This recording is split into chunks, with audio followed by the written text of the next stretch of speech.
A critical question in social psychology is why legitimate anger, an emotion signaling genuine harm or injustice, often becomes destructive hate, aimed indiscriminately at groups or communities, rather than specific sources of harm.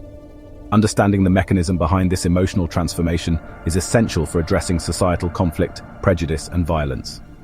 The logical concept of a distortion loop provides clarity, highlighting how bias reshapes genuine grievances into dangerous cyclical animosity.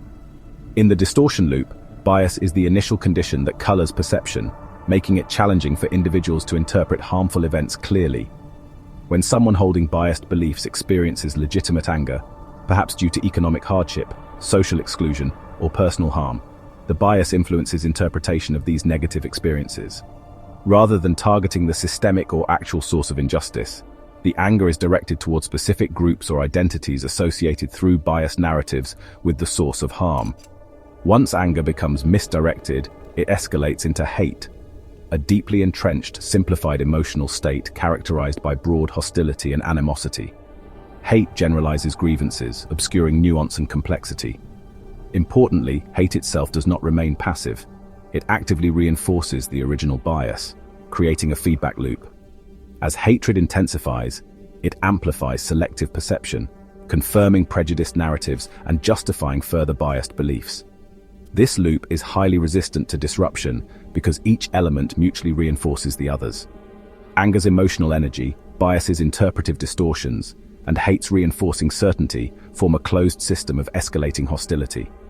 Within this loop, external interventions, such as information or rational argument, often prove ineffective as they're filtered through increasingly rigid biases. To disrupt a distortion loop effectively, interventions must strategically target and weaken the critical points of entry, particularly bias. Educational approaches that encourage critical thinking, exposure to diverse perspectives, and empathic engagement with targeted communities can weaken the biased foundations. Similarly, creating platforms for authentic expression of legitimate anger, helping people correctly identify and direct grievances, can prevent anger from becoming indiscriminately hateful. Practical efforts should focus on early-stage bias interventions, promoting narratives of shared humanity and clearly distinguishing legitimate grievances from biased interpretations. By fostering environments where anger can lead to positive, rather than destructive channels, we can dismantle distortion loops before they solidify into entrenched cycles of hate.